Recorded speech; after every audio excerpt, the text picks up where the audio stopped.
Prezados ministros,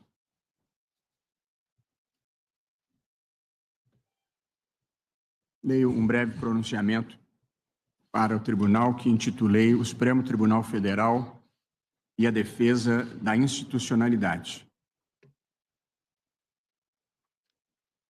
Um pouco de história política do Brasil. Em novembro de 1891, Deodoro da Fonseca, primeiro presidente da República, renunciou após uma tentativa fracassada de golpe de Estado. Foi substituído pelo vice-presidente Floriano Peixoto, que, violando a Constituição, deixou de convocar eleições e permaneceu ilegitimamente no poder até 1894. As tentativas de quebra de institucionalidade nos acompanham desde os primeiros passos da República Brasileira. Em 1892, diante de um habeas corpus impetrado perante o Supremo Tribunal Federal, em favor de generais que haviam se rebelado contra decisões suas, o mesmo Floriano Peixoto teria pronunciado uma frase que ficou célebre: se o Supremo Tribunal Federal conceder o habeas corpus, não sei quem amanhã dará habeas corpus aos ministros. Fecho aspas. O Supremo terminou por não conhecer do habeas corpus, considerando se tratar de questão essencialmente política. Esses episódios que eu acabo de descrever revelam três facetas da história constitucional e republicana brasileira: presidentes autoritários, militares envolvidos em política e ameaças ao Supremo Tribunal Federal. Do início da República até o final do regime militar, a história do Brasil foi a história de golpes, contragolpes, intervenções militares, rupturas ou tentativas de ruptura da legalidade constitucional. Não é difícil demonstrar o ponto. Fazendo um corte cronológico dos últimos 100 anos, tivemos tentativas de golpe do movimento tenentista em 1922 e 1924, contra Arthur Bernardes.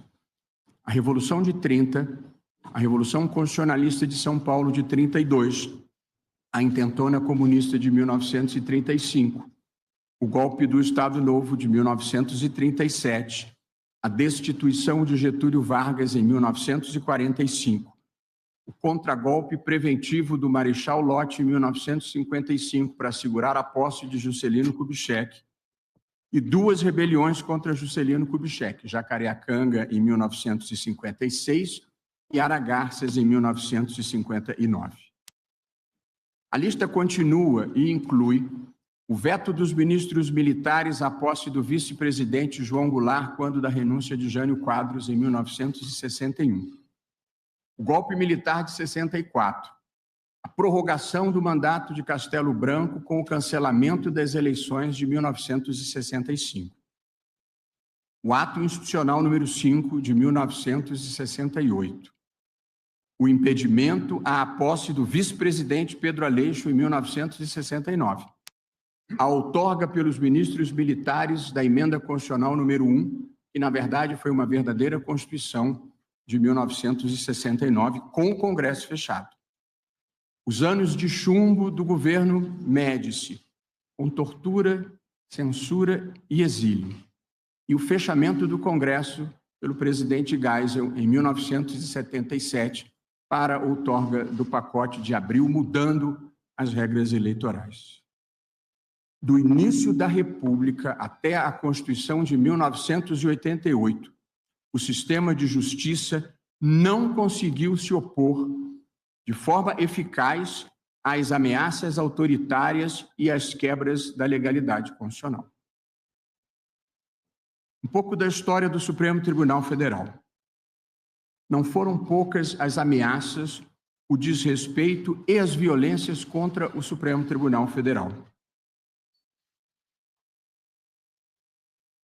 Da proclamação da República à Constituição de 1988.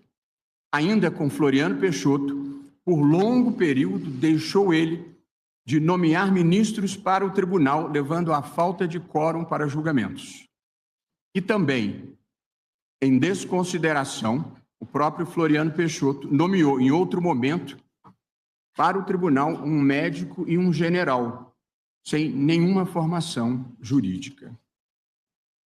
Em 1931, Getúlio Vargas reduziu o número de ministros e aposentou compulsoriamente, por decreto, 6 deles, em retaliação aos que haviam condenado os insurrectos dos movimentos de 1922 e 24.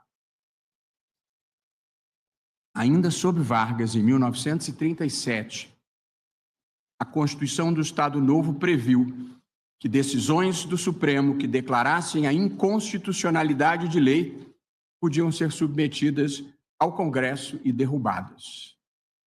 Em janeiro de 1969, o regime militar aposentou compulsoriamente, com base no Ato Institucional número 5 de 68, os ministros Evandro Lins e Silva, Victor Nunes Leal e Hermes Lima. E ainda em 1969, a junta militar, com o Congresso fechado mais uma vez, aumentou o número de ministros do Supremo de 11 para 16, para nomear juízes alinhados com o regime. Como se passam as coisas numa ditadura? Eu e muitos de nós aqui vivemos uma ditadura. Conhecemos pessoas que foram torturadas, conhecemos jornalistas que foram censurados e compositores que tiveram suas músicas proibidas. Conhecemos pessoas que foram para o exílio, professores que foram arbitrariamente afastados dos seus cargos. Muitos de nós ficamos sabendo de fontes seguras de pessoas que desapareceram, ou melhor, foram desaparecidas. Um desses episódios foi recentemente retratado com refinado toque de humanidade no filme Ainda Estou Aqui, de Walter Salles, com Fernanda Torres, Fernanda Montenegro e Selton Mello. Ficamos sabendo também de pessoas que foram assassinadas em quartéis e as autoridades simularam suicídio, como nos casos de Vladimir Herzog e de Manuel Fiel Filho.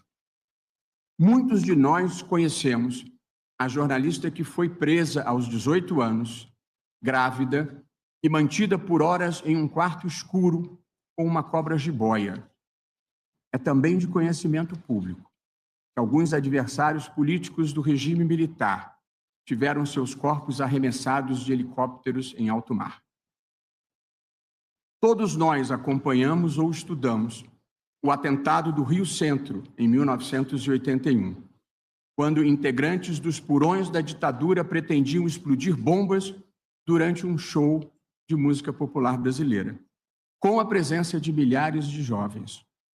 E quando, por trapaça da sorte, a bomba que atingiria o público atingiu os próprios terroristas, a investigação levada a efeito foi uma constrangedora falsificação da verdade. Nós vivemos uma ditadura. Ninguém me contou. Eu estava lá. E por isso, para mim, para muitos de nós, para a nossa geração, o constitucionalismo e a democracia são tão importantes. Eles são o antídoto contra tudo isso que eu descrevi. Todas as pessoas têm em si o bem e o mal. O processo civilizatório existe para reprimir o mal e potencializar o bem. As ditaduras frequentemente fazem o contrário. A Constituição de 1988.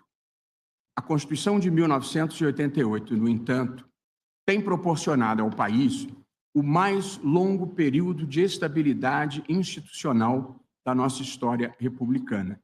E não foram tempos banais. Tivemos 2 impeachments de presidente da República, um deles bastante controvertido. Tivemos hiperinflação, planos econômicos fracassados e escândalos de corrupção. Tivemos hiperinflação, mas ninguém, diante de todas essas vicissitudes, cogitou em qualquer momento de uma solução que não fosse o respeito à legalidade constitucional. Nós superamos os ciclos do atraso e o nosso papel aqui no Supremo Tribunal Federal é o de impedir a volta ao passado. O que aconteceu entre nós? Nos últimos anos, a partir de 2019,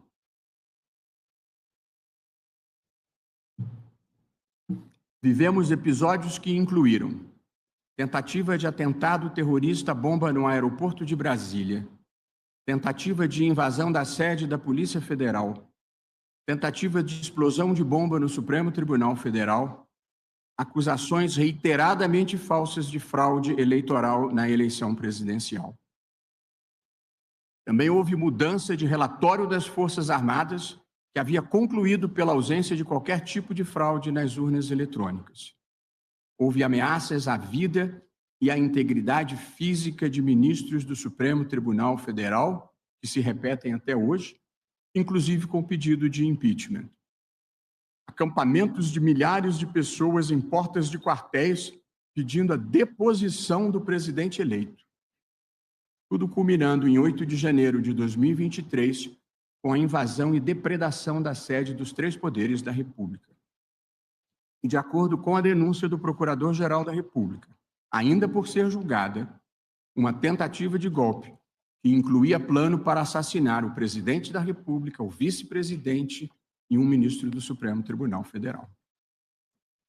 Foi necessário um tribunal independente e atuante para evitar o colapso das instituições, como ocorreu em vários países do mundo, do leste europeu à América Latina. Estão em curso, perante este tribunal, perante a primeira turma deste tribunal, ações penais que buscam apurar as responsabilidades por crimes diversos contra o Estado Democrático de Direito, previstos em lei, aprovada em setembro de 2021. A denúncia da Procuradoria-Geral da República foi aceita com base em indícios de crime. As ações penais têm sido conduzidas com observância do devido processo legal, com transparência em todas as fases do julgamento. Sessões públicas acompanhadas por advogados, pela imprensa e pela sociedade. Advogados experientes e qualificados ofereceram contraditório. Há nos autos confissões, áudios, vídeos, textos e outras provas que visam documentar os fatos. A marca do Judiciário brasileiro, do primeiro grau ao Supremo Tribunal Federal, é a independência e a imparcialidade. Todos os réus serão julgados com base nas provas produzidas, sem qualquer tipo de interferência, venha de onde vier. Faz-se aqui o reconhecimento ao relator das diversas ações penais, ministro Alexandre de Moraes, com inexcedível empenho, bravura e custos pessoais elevados, conduziu ele as apurações e os processos relacionados aos fatos acima descritos.